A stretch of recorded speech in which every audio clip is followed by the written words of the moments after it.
Okay, so my name is Jeff Powell. I want to see all of you, of course. I'm the Campaigns and Policy Director at War on Want. The first thing I'm conscious of, and I wanted to apologize for, is that you've got a row of blokes up here in front of you, and we do generally in our work try and be conscious of that.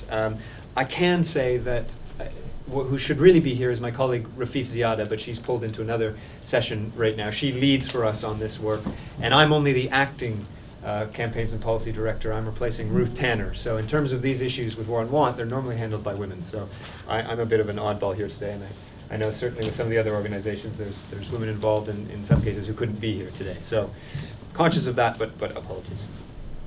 So this panel is called The New Frontlines of War, and we're going to be focusing on two troubling but in some sense intertwined phenomena, and that's the privatization of war and the inauguration of an increasing amount of what can be called remote controlled war. So I'll start with just a few comments of where War on Want comes from on this, and then I'm going to introduce the three speakers that we have today. Fantastic people who really are experts in the UK on the issues they deal with, and also are all activists themselves in terms of trying to make the change that they talk about.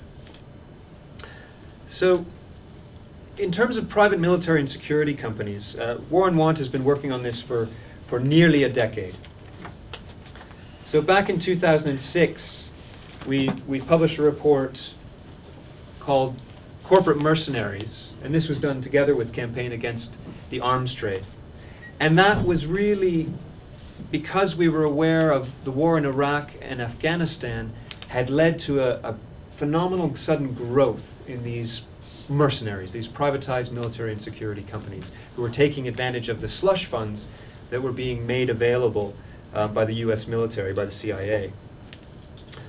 Now, after those wars have, shall we say, tailed down in terms of UK involvement, we haven't seen a concomitant decline in the importance and growth of private military and security companies. In fact, they've continued to grow and they've found new roles for themselves. So the industry is now estimated to be worth in the hundreds of billions annually worldwide. Very difficult to get precise estimates on this due to the secrecy of these organizations.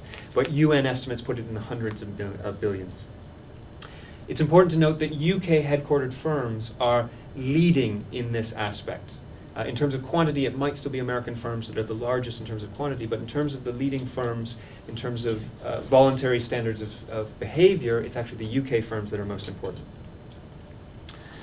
So, privatized military and security companies, they work for governments, they work for corporations, and most notably, they're now making a move into particularly into extractive industries, providing security, taking part in reconstruction, direct combat surveillance, intelligence gathering, and the list goes on.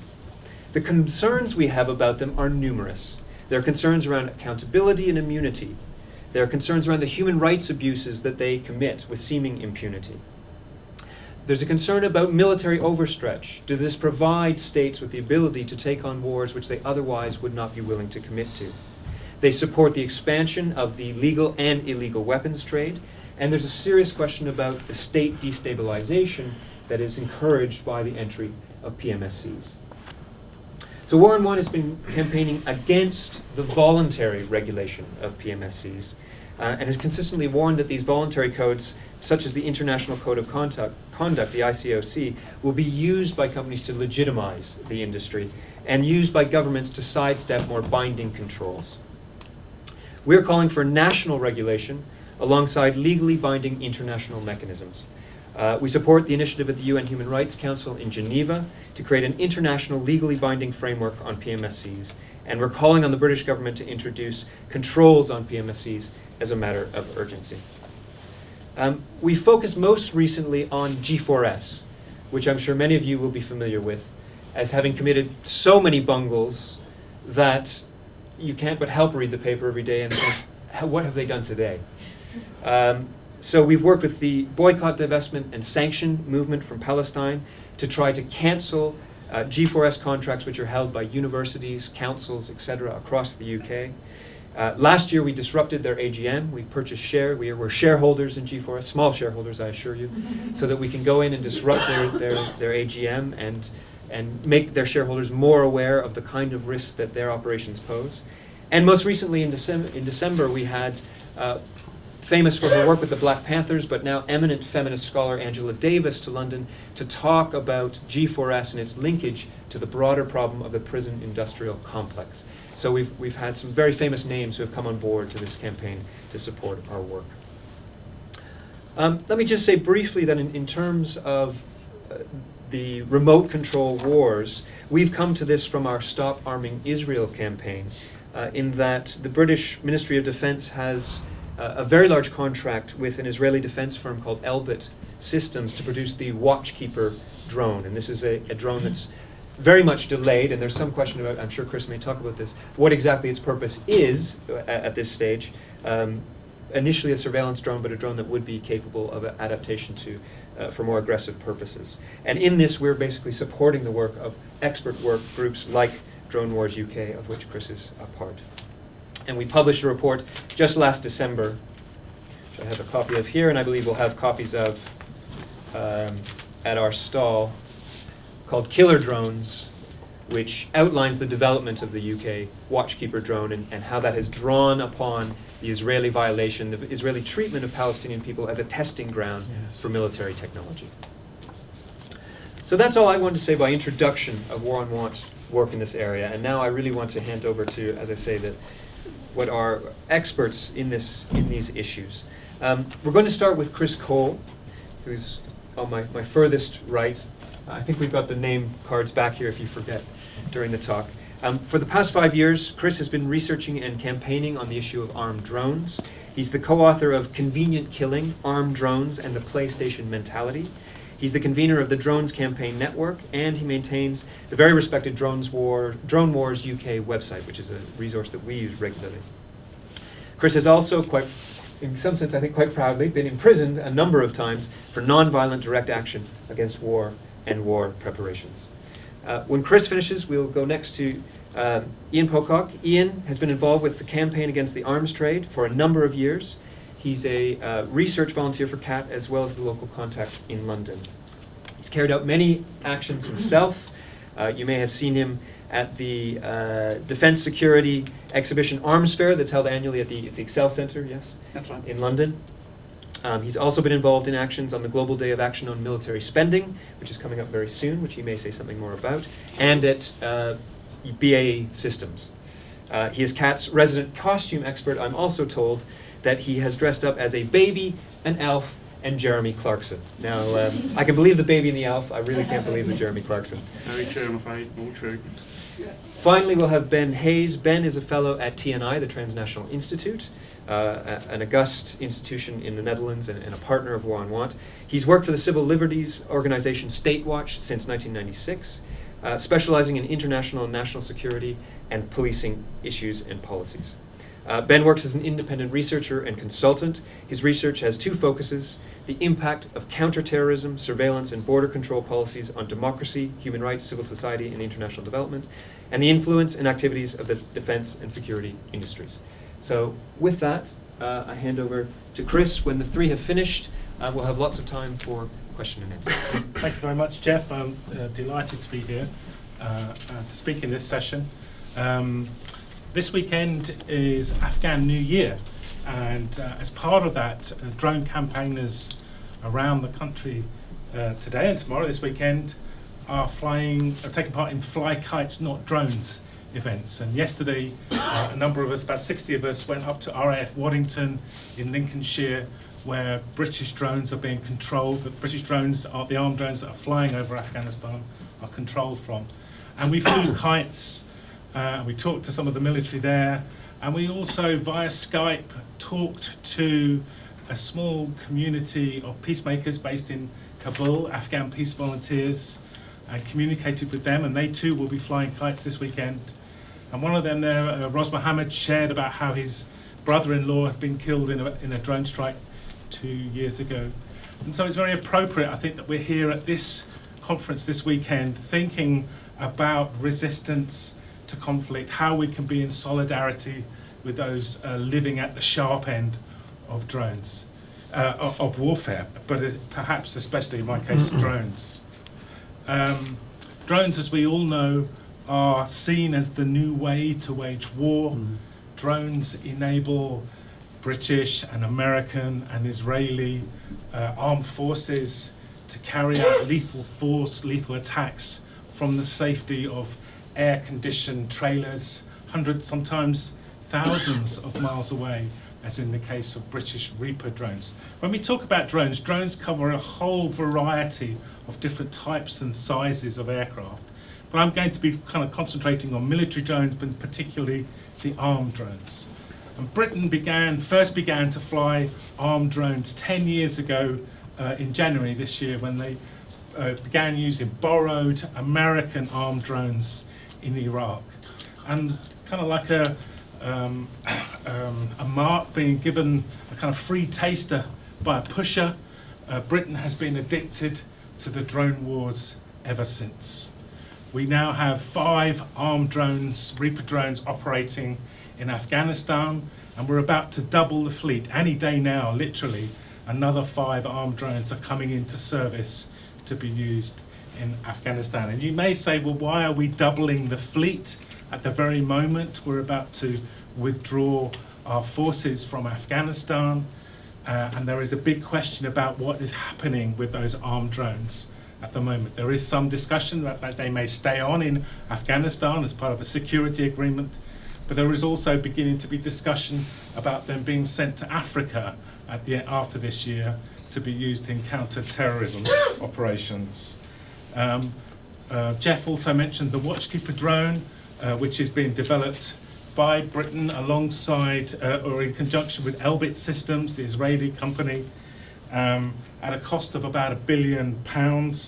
And in many ways, Israel is behind the kind of rapid growth in the use of drones over the last decade or two. About 40% of all the military drones in service around the world come from Israel. These are the kind of surveillance, the military surveillance drones.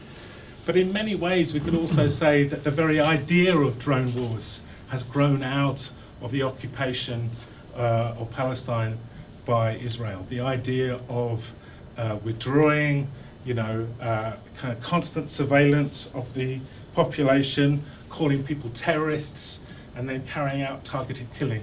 That kind of began really, I suppose, with the occupation and has now spread out through the drone wars.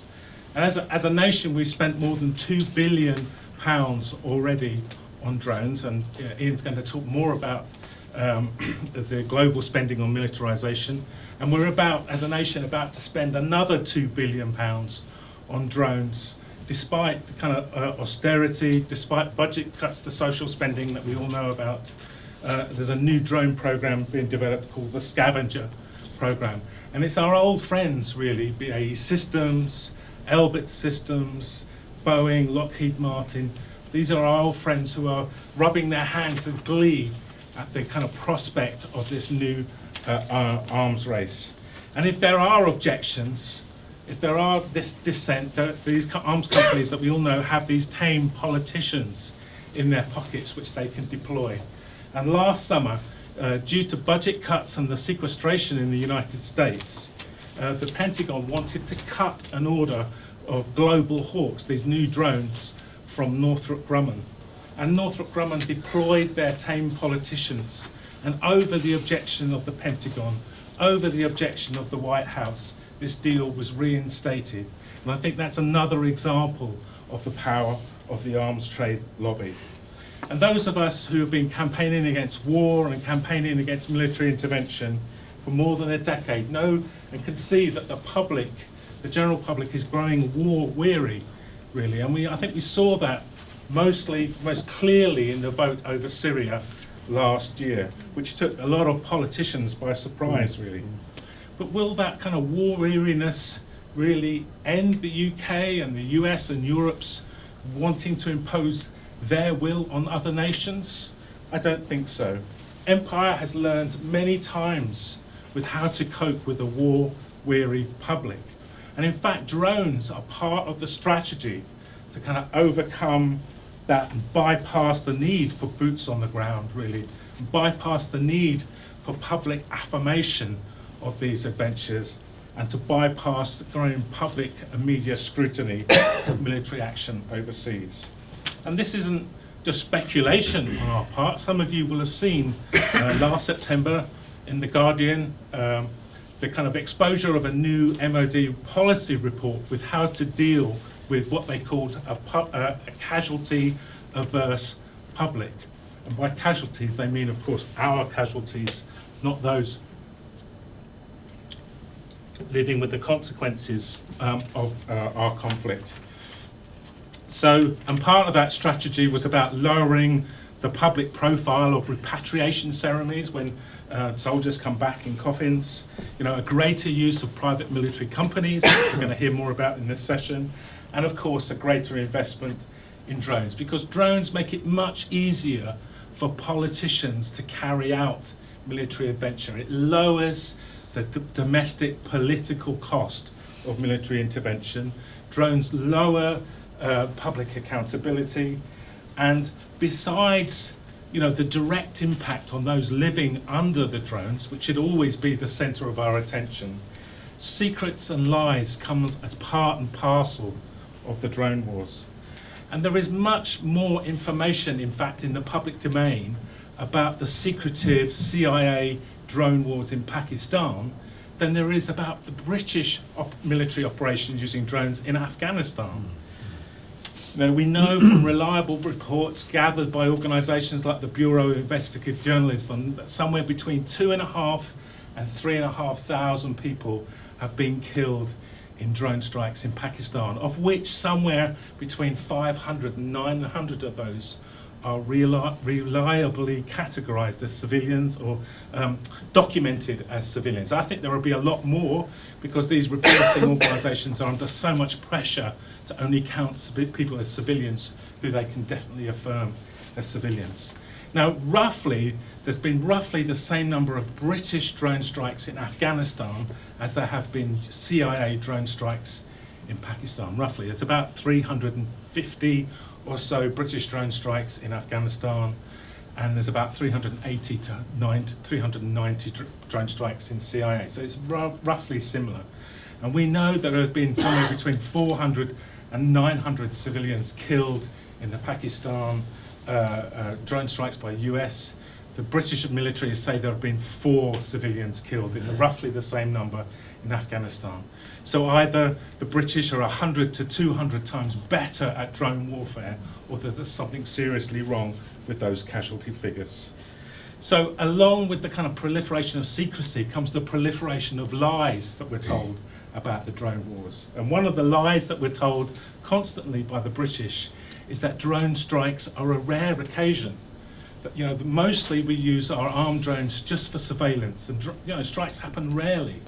But we've prized out information through freedom of information requests that show there's about 9 or 10 on average weapons launched from drones, British drones, every month.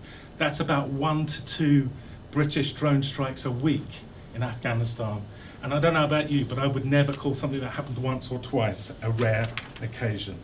But another lie as well that surrounds the growing use of drones is this kind of myth of pinpoint accuracy. Whenever we hear about drones, we hear the phrase precision strike or pinpoint accuracy strike. And it's almost as though the weapons themselves aren't called Hellfire or Brimstone, they're called pinpoint or precise. And drones, to the advocates of drone wars, drones are kind of like this kind of reverse version, if you like, of the rapture.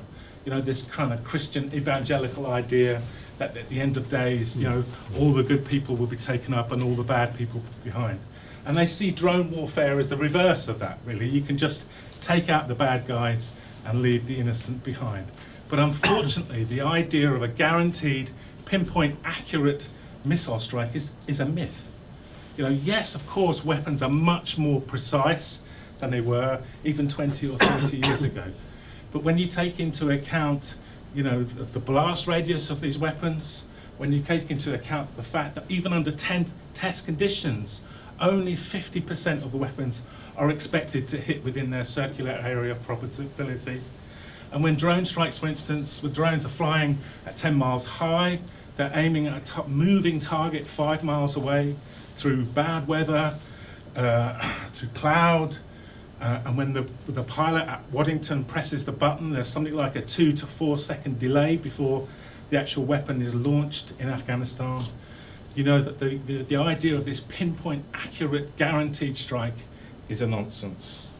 But of course the biggest lie, I think, or one of the biggest lies that's been told about the drone wars is that they are an effective means of creating peace and security in our world. Well, you know, we talk to many of the victims of drone strikes, and we know that, you know, you can't tell them that drones are an effective means of peace and security.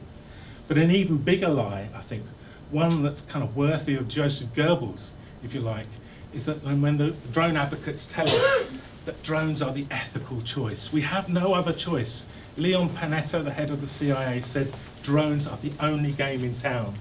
Because they argue if we didn't have drones, we'd have to have mass military invasion of Yemen or mass military invasion of Waziristan. So they say that drones are therefore the ethical choice because anything else would be worse.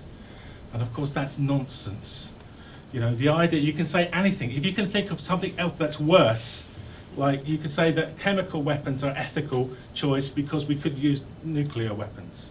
So the idea that you kind of choose an option and call it ethical simply because you can think of a worse option is ridiculous.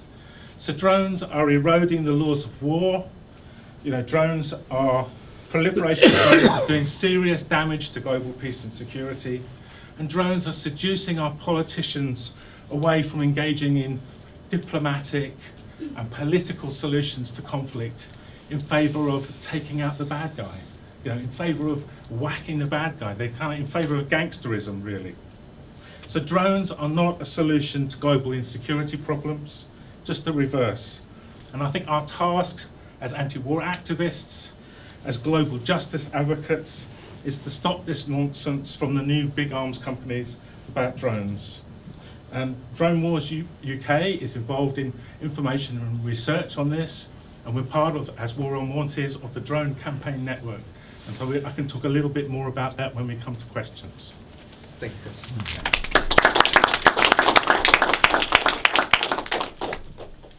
Ian from Campaign Against the Arms Trade.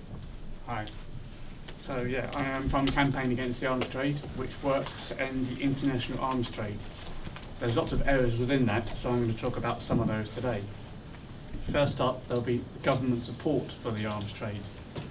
There was a UK government body called the UK Trade and Investment Defence and Security Organisation, whose sole purpose is to promote arms sales to other countries.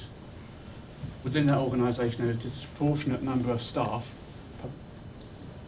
for arms sales. So there's 160 members of staff versus 130 for all other sectors. Our government has a nasty habit of selling weapons to repressive regimes. Libya, we were selling weapons to Libya up until the uprising in February 2011. Since 2008, we have sold £10 million of military licences per year to that country, rising to £34 million in 2010. For example, there was the July 2010 licence for nearly £3 million worth of ammunition for wall and door breaching projectile launchers, crowd control ammunition, small arms ammunition, and tear gas and irritant ammunition, items that were no doubt to use to help suppress the uprising. And we are now selling to Libya again. William Hague was soon after the war saying, lobbying the EU to sell weapons to that country again. We have also sold weapons to Bahrain, another country in a state of violent crisis, at £2 million worth every year since 2010. A notable deal is BAE Systems, as Chris mentioned, who sold 200 tactical armoured vehicles to Saudi Arabia, which were then used by Saudi Arabian troops to help suppress the pro-democracy uprising in March 2011 in Bahrain. Both Libya and Bahrain have been regarded as key markets by UK TIDSO and were invited to the DSEI Arms Fair. DSEI Arms Fair, as Jeff mentioned, is the world's largest arms fair. It takes place biennially in East London every 2 years. It's organised by Clarion. Clarion Events are an events company who run other events, such as a baby show, where I dress as a baby, and UK TIDSO. Campaign Against Arms Trade was part of the Stop the Arms Fair coalition, who organised a great variety of events at the last Dicey in September last year. There was an Occupy the Arms Fair event, which on the Saturday before the Arms Fair opened, so there was a tent, you know, on Occupy, and we blockaded military vehicles coming in for a good number of hours. My personal favourite action was an exorcism by a priest on the day, trying to exercise the site to reduce it of all evil. Continuing on the religious theme, some Christians superglued themselves on the opening day of the fair, together with their hands, blockading the fair, so again blockading people for coming in. A great example of direct action. More direct action took place at Lockheed Martin, the world's largest arms company, where superglue again was involved, a handy activist tool, and they superglued themselves to the door of both entrances to Lockheed Martin and blockaded it for 5 hours as well. Understandable direct action, a number of activists got arrested, but the vast majority had their charges dropped or were found not guilty, which is a great result. But no arms companies were arrested. So the police all had their priorities on their protecting the arms companies rather than the protesters. But some of these defendants have now decided to take it to another level, and they're launching a private prosecution against some of the arms companies at Dicey, because every year at Dicey there's something being sold or promoted as illegal. So they have taken out a private prosecution against a French company called Magforce International and a Chinese company called Tianjin Maiwei International Trading for alleged crimes, including the sale of leg irons, electric stun batons, and electric stun guns. But they're making it clear they're not just against the illegal arms trade, they're against all arms trade and the arms fair, full stop. So coming up, there's various things you can get involved with if you so wish. There's a creative action training day at Friend's House in Euston on the 12th of April from 11 till 5 PM, so you can come along and learn how to dress up like me or do other fun actions. Also coming up is the BAE Systems AGM. Like War and Want and G4S, we have token shares in BAE Systems, which enables to get into the AGM and let them know what we think of them. And that is on the 7th of May, and you can email events@caat.org.uk should you wish to get involved in that. I also want to talk about public institutions and the support that they give to the arms trade, and give it a veneer of legitimacy which it doesn't deserve. Campaign Against Arms Trade was part of a campaign against a national gallery being sponsored by an Italian arms company called Finmeccanica. And there was a variety of creative actions that was taking place during that campaign. There was a launch action where we got a load of easels outside the gallery in Trafalgar Square, a very visual and public place, and spout out to disarm the gallery. The BBC 3 programme, The Revolution, we televised did a stunt where they put Peter Cannard's Hey My with a cruise missile up in the gallery, and it stayed there for a while. We also got a number of artists who wrote an open letter saying that the National Gallery should have nothing to do with arms companies. And we also asked people to contribute artworks inspired by the gallery sponsorship by Finmeccanica, and we got a wide range of those, very inventive stuff. All this led to the deal, the sponsorship deal, ending a year early, proving that with creativity and commitment you can make a difference. But it still goes on. We're now doing a campaign about the London Transport Museum, which is sponsored by Thales, the world's largest arms company. They've been a sponsor since March 2007 and a corporate member since December 2012. They have met UKTI DSO representatives in the gallery, in the museum, and an Indian military group as well. So far we've carried out a banner drop. They had an opening night for an exhibition, illustration exhibition, so we wheedled our way in and did a banner drop in there. And last week we had an online day of action. So I think social media is an important way of letting institutions know that you don't support what they do. So we hit the museum on Facebook and Twitter, and that led to an article in the Independent newspaper about the whole campaign. So hopefully that's going to put pressure on them to stop this sponsorship deal. Coming up, we have a leafleting banner session outside the museum in Covent Garden Piazza on the 5th of April at 2 PM. And we'll be doing another demonstration outside another Friday late event on Friday the 16th of May. Finally, I'm going to talk briefly about military spending. The Global Day of Action on Military Spending was mentioned earlier. Our government spends £39 billion a year on military spending, which is the 4th highest in the world. This is why vital services in health, education, welfare are being cut or under threat. There was also a recent deal for £2.5 billion worth of fighter jets. That's a lot of money, and we really could use that money for more socially beneficial uses. Campaigning Against Arms Trade think these things should be redirected to spend on human needs, and we will be at the Global Day of Action Military Spending on the 14th of April. And as was mentioned earlier, you can join Anne-Marie in the open session at 4 o'clock to help plan what we're going to do. And the website for that is www.demilitarise.org.uk. So that's mostly what I was going to talk about today. We also have a report coming up on green jobs and how they could be used better than the jobs in the arms trade. So there's plenty to get involved with. I hope to see you there. Thank you.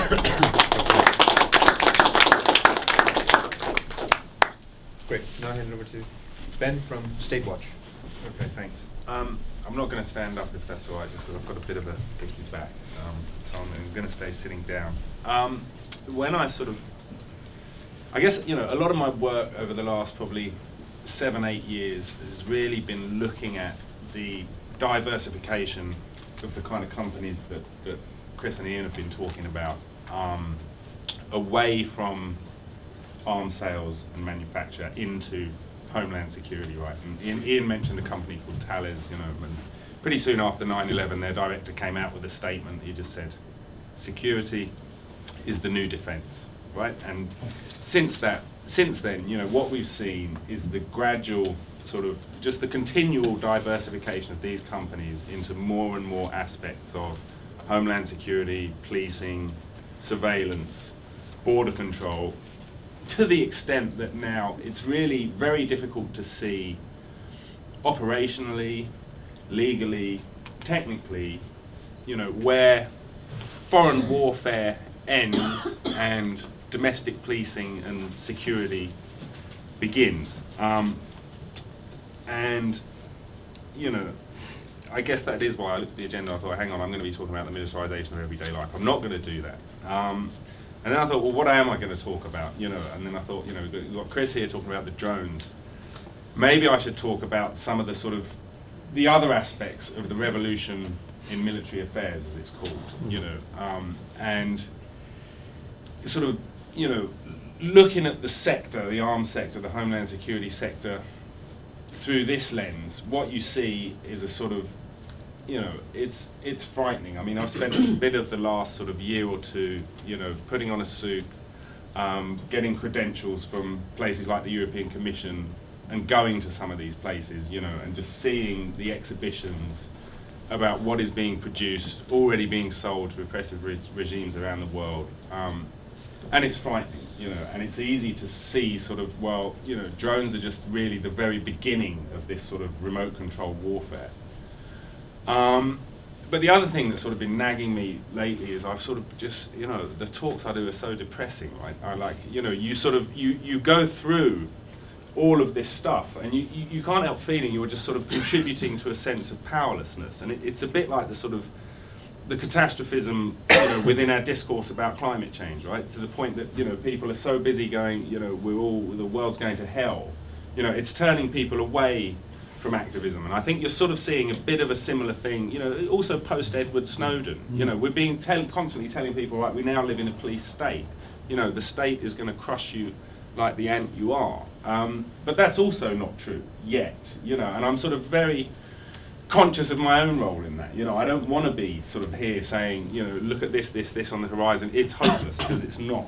And so, you know, I'm not going to go through some of the frightening things that that you see in the military research field. You know, I guess we could talk about that. What I really want to do is think about why it is that, you know, as I think Chris said, that, you know, in this country, in the European Union, you know, we are safer, we're living longer than we ever have done.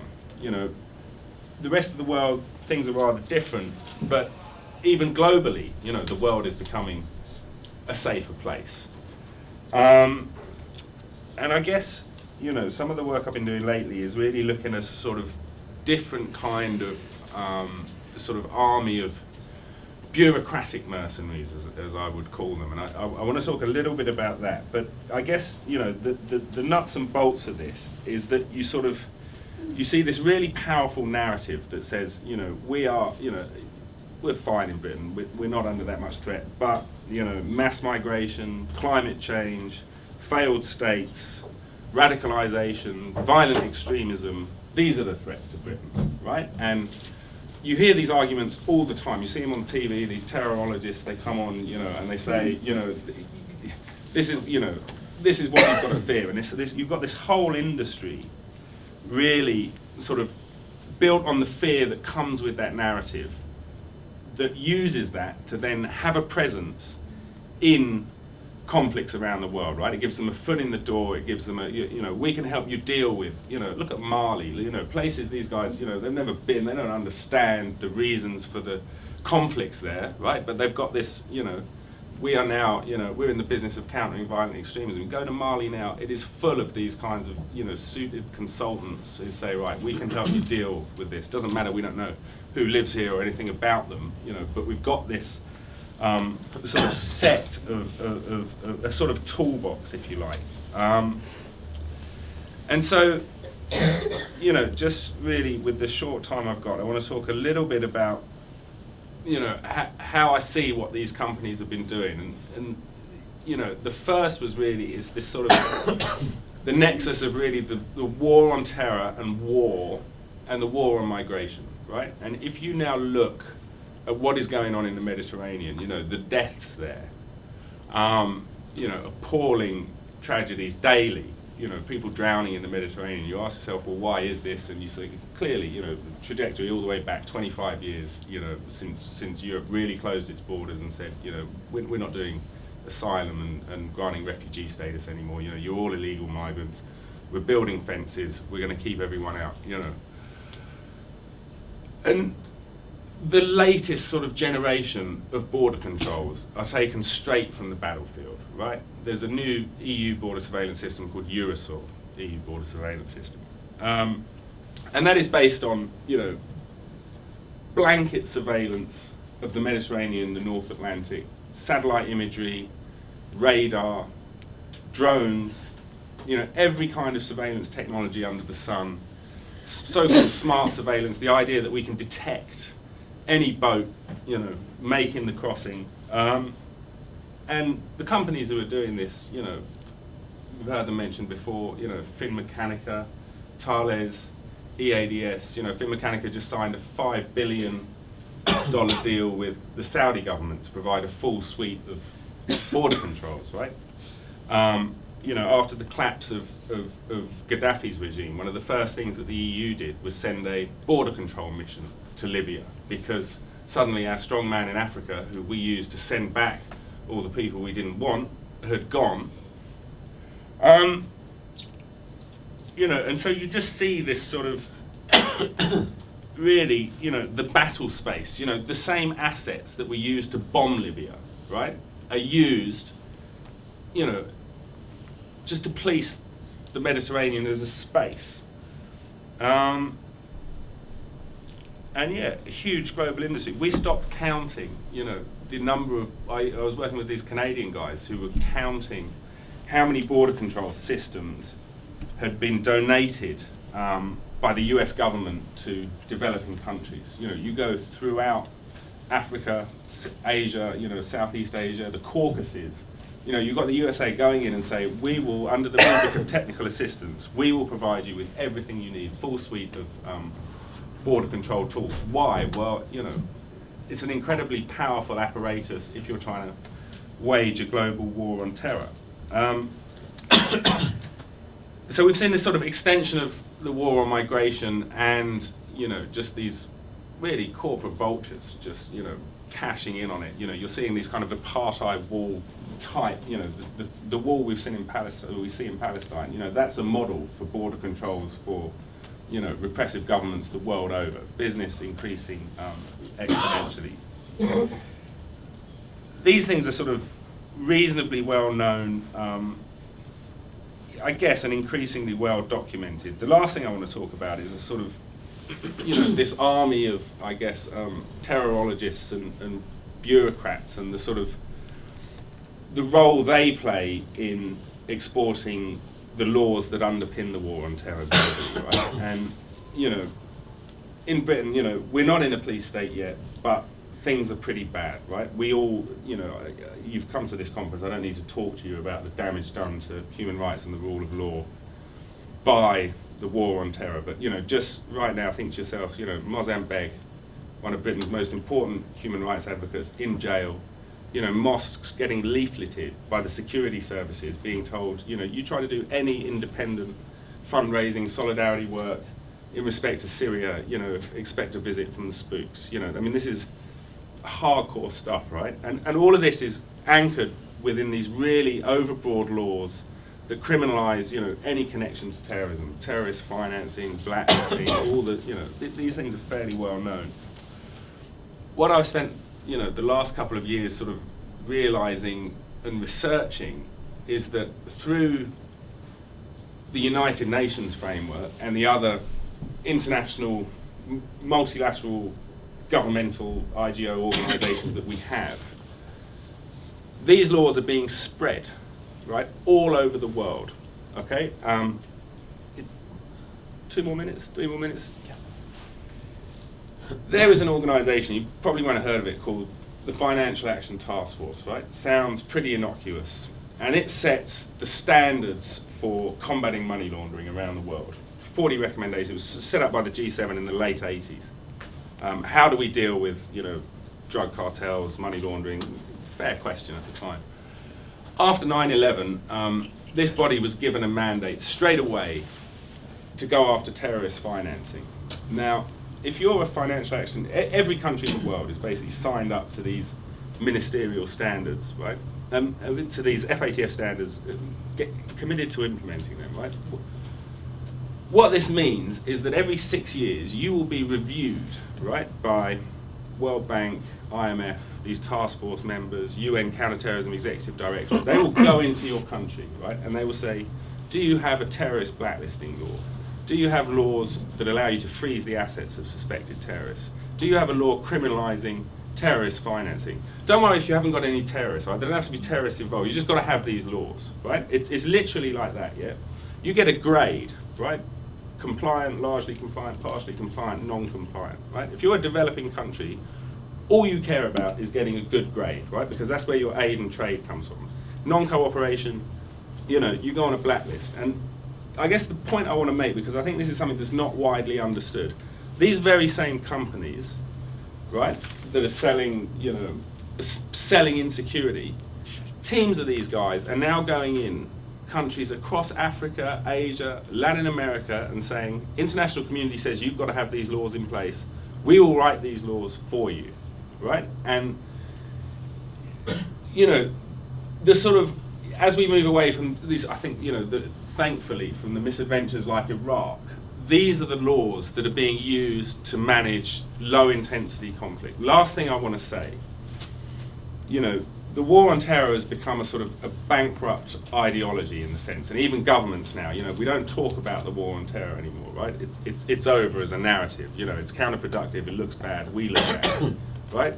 It's all now countering violent extremism, okay? And the whole language of the war on terror is now anchored in this new narrative of CVE. You see it everywhere. It's a new industry. And just think about what that means for a second, right? As if the war on terror, as if terrorism as a concept, you know, wasn't broad enough. Think what, you know, the application of this whole edifice to the concept of violent extremism means for civil society, for direct action, for groups resisting occupation, tyranny. I hope I haven't been too depressing. I'm going to stop there, and hopefully we've got a bit of time left for questions. Thanks, Ben.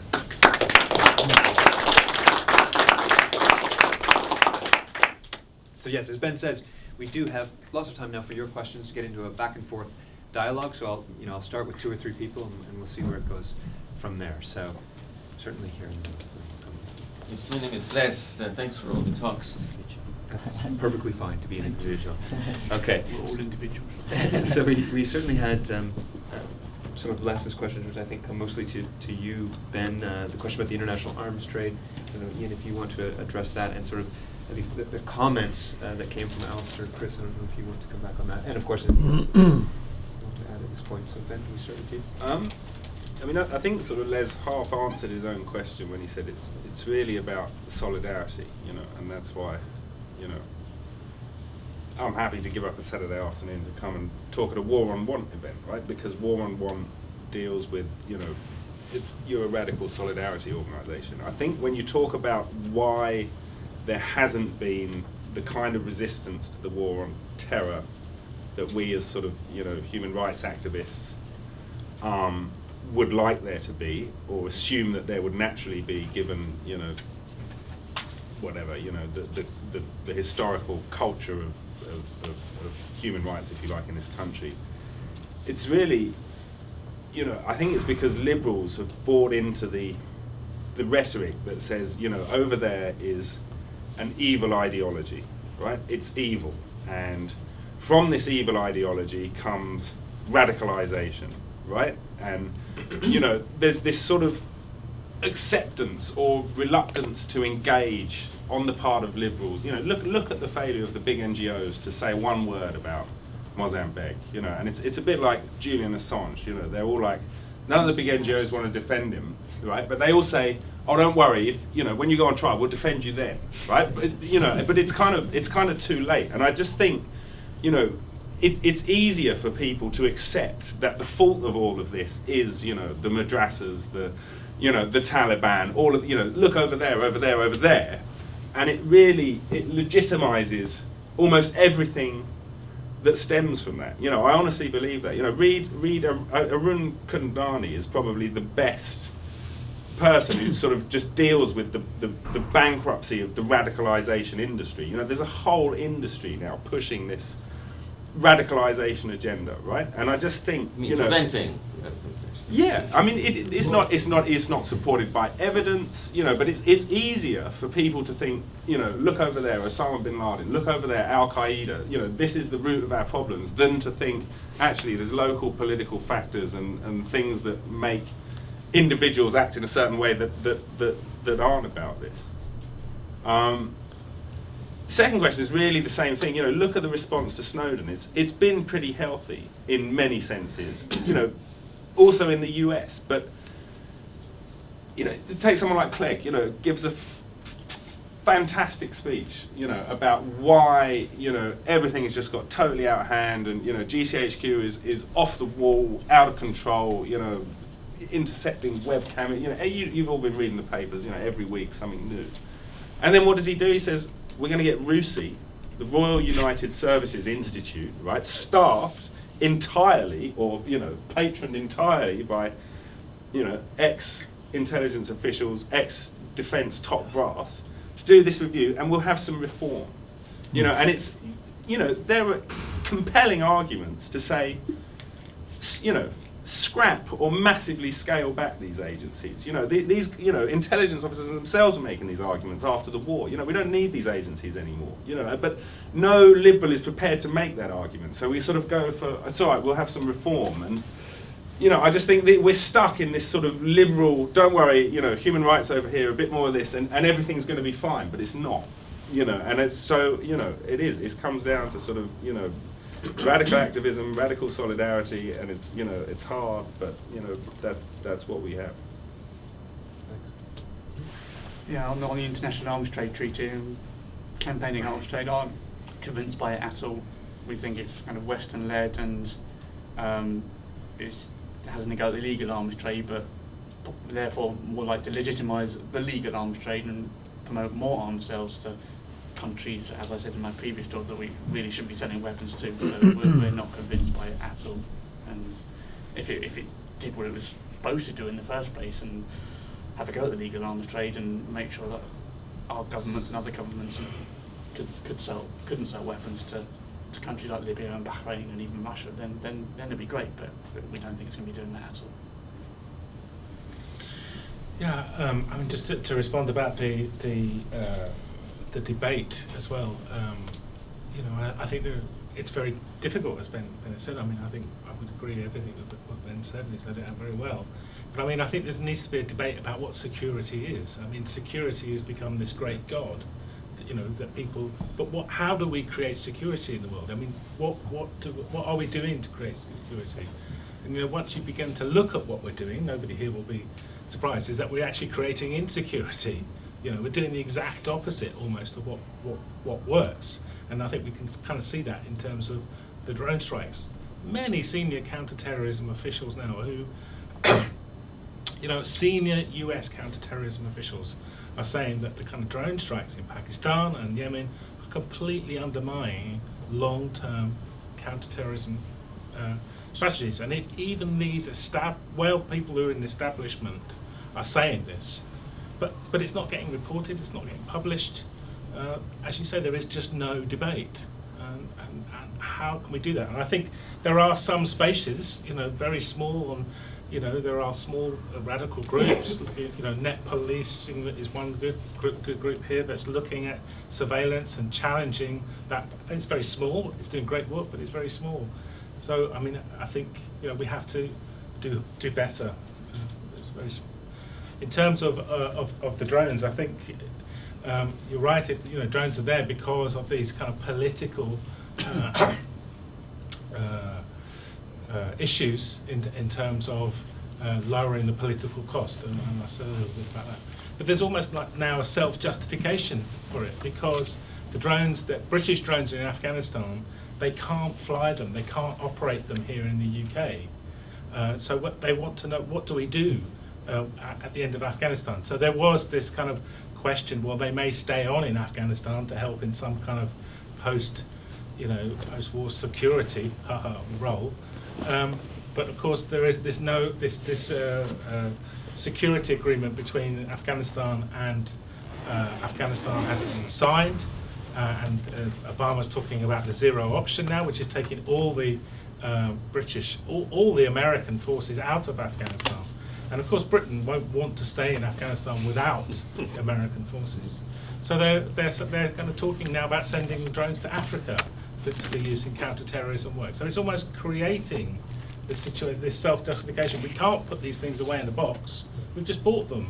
You know, why would we want to put them in a box? So we have to kind of send them for counter-terrorism work somewhere. Well, rambling answer, but thanks. So we have time for another round of questions. If there anyone here at the front, is there anyone else that? And two there. Okay, so let's start here. Chris, I suppose. So Chris, if we start with you. Yeah, I mean, I think the kind of image that we're all almost familiar with now of the drone pilots sitting in their comfortable chairs with their coffee and their Coke, kind of tracking individuals thousands of miles away, is one that's disturbing, dystopian to many people. One of the things that we know about the drone pilots do is they kind of have these drones loitering, looking for targets of opportunity. And one of the things that we know is that carrying a gun, for instance, is sorry, my brain's dying. Confirmation that this person is a target. Positive identification, it's called PID. And so that the fact that they use these kind of indications, and it's quite normal in Waziristan, Afghanistan, for people to carry guns for protection, but also for hunting and things like that, and for vehement that the right to bear arms. It's kind of dystopian, this distinction. In this country, our police have attacked people for carrying a stick on the street, saying they thought it was a gun, and that's on the ground. Yeah. But I think one of the game changers that's coming, and it's kind of linked in with what